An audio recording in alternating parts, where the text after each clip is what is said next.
Eto, 3,000 pesos na portable solar power station naman yung i-review natin ngayon. And sulit na nga ba to para sa mga appliances natin? Ano-ano mga appliances yung kaya niyang pagganahin? Yan ang susubukan natin sa video na ito. So by the way, ang kanyang model ay SY300-1503.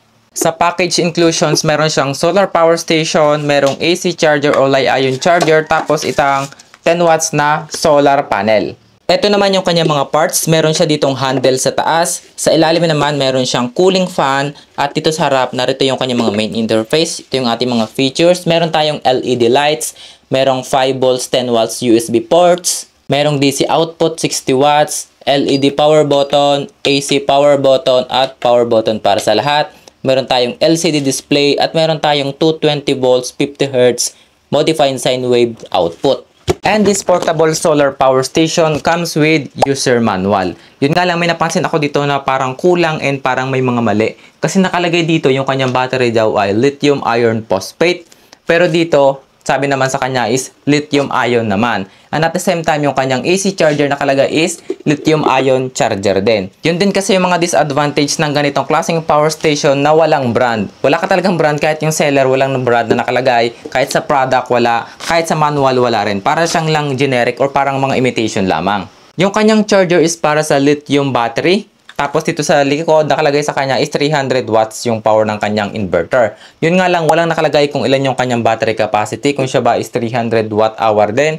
Or ewan ko kung ilan, pero i-test na lang natin. So buksan muna natin siya. So ito yung kanyang laman. Ayan. So ito yung kanyang battery. Mukhang malaki naman at madami. Yung kanyang cooling fan. At ito yung mga DC outputs dito sa labas. So tingnan natin yung kanyang baterya. Ito ang kanyang baterya. Talupan na natin siya para makita natin ang ayos. Ito, lithium ion. Check natin yung voltage. So ito, mayroon siyang 4.19 volts. Itong isa 4.18. Itong isa naman is 4.19 volts. So meron naman siyang BMS dito.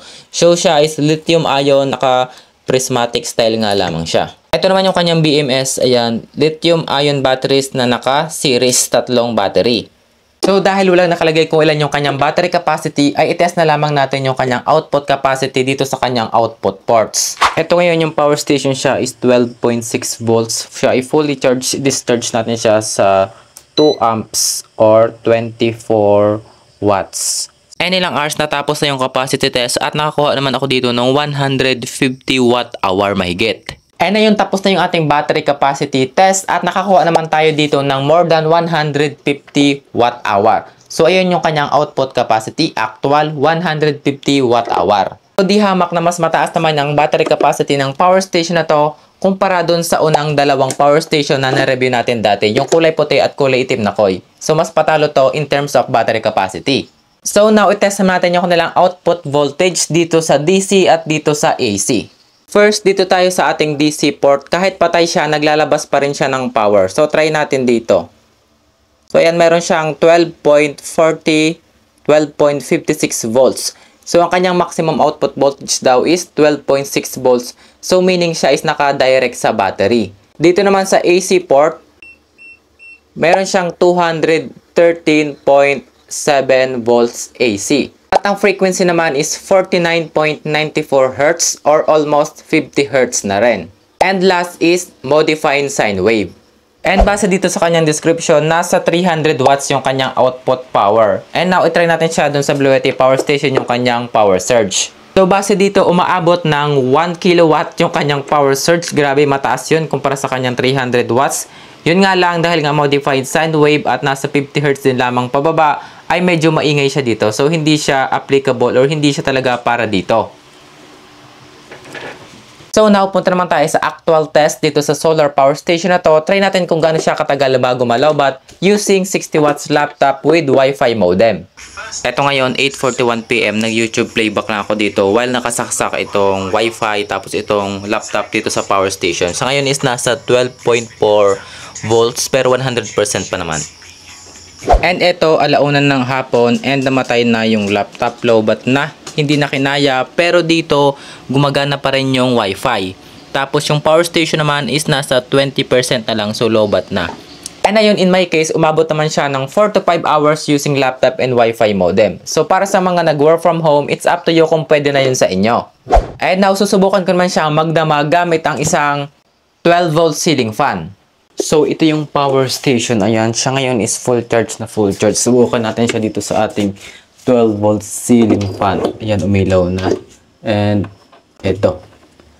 Yan, gumagana naman yung 12 volt ceiling fan. Tingnan natin siya hanggang bukas. Ang oras ngayon is 10:45 ng gabi. And eto na guys, umaga na. Ang oras ngayon ay eto, 6:54 ng umaga. And eto naman yung electric fan, gumagana pa rin siya. Tapos eto yung power station, siya ngayon is nasa 11.8 volts pa at nasa 80% pa. So, bali 20% yung nabawas. So, yun, in just 8 hours na paggamit ng aming 12 volt ceiling fan dito sa power station na to, kumain lamang siya ng 20%. So, mayroon pa siyang tirang 80% gamit yung 12 volt ceiling fan na 12 watts pababa. So, siguro kaya niya pang umabot ng maghapon pa o kaya kaya niya umabot ng 24 hours gamit yung aming 12 volt ceiling fan. So, matagal na rin malobat kung gagamitin lang doon. And now, gaano naman siya katagal or kabilis bago ma-fully charge gamit yung kanyang Li-ion charger. Ito is 5 amps, 12.6 volt or 60 watts. So, eto siya ngayon, siya is nasa 20%, lobat na lobat talaga. So, i-charge na natin siya dito. Ito yung kanyang charge indicator. Kapag kulay green, ibig sabihin walang nakasaksak or full charge na ito. Okay naman ay hindi siya nag-charge. Kapag nag-charge naman, din eh. So, ayan, meron siyang kulay red. So, yun yung kanyang charging indicator. So, let's see. Ang oras ngayon is 2:45 p.m. And ito na ngayon yung power station. Siya ay fully charged niya. 12.6 volts. Ayan. 100%. Tapos yung charger naman ay nakakulay green na rin. So, fully charged na. Ang oras naman ngayon is 7:50 ng gabi. So, ayun, na fully charged na siya. At umabot naman siya ng 5 hours bago na fully charged gamit yung kanyang charger. Eh, kamusta naman kaya sa solar panel? Medyo maliit lang nga pala yung kanyang solar panel at mahina rin ito. Ito is nasa 10 watts lamang. Kaya kung i-charge natin siya gamit itong solar panel na to, aabutin siya dito ng more or less 2 days or mahigit 2 days pa nga bago siya ma-fully charge dito kasi depende yun sa sunlight. And hindi ko na rin siya ma-recommend na saksakan pa ng mas malakas na solar panel kasi yung kanyang charging port dito ay same as input at output na rin direct sa battery na 12.6 volts. So kung gagamit tayo ng ibang solar panel na mataas yung voltage, baka masira naman siya. At the same time, hindi rin dito recommend gumamit ng ibang charger, especially yung mas mataas pa sa 12.6 volt kasi base sa kanyang manual, 12 to 13 volts lamang yung kanyang input dito at yung kanyang charger naman is talagang dedicated para sa lithium ion na 12.6 volt lamang. Para sa akin, yung kanyang charging feature via solar panel is optional na lamang. Kung wala ka talagang choice, pwede mo siyang gamitin. Pero kung may choice ka pa na maisaksak siya sa kuryente, ayun na lamang yung gamitin natin. So, bali, power station tapos yung kanyang charger. Talaga lang siya, battery or power storage na lamang talaga siya. Para na lang siya mang power bank. Hindi mo na talaga include yung kanyang solar panel kasi baka ma-stress ka lang kaiintay bago siya ma-fully charge. So, in summary sa possible specs itong power station na to, yung kanyang battery is 150 watts lithium ion battery, 220 volts output AC, 50 Hz modified sine wave at 300 watts power.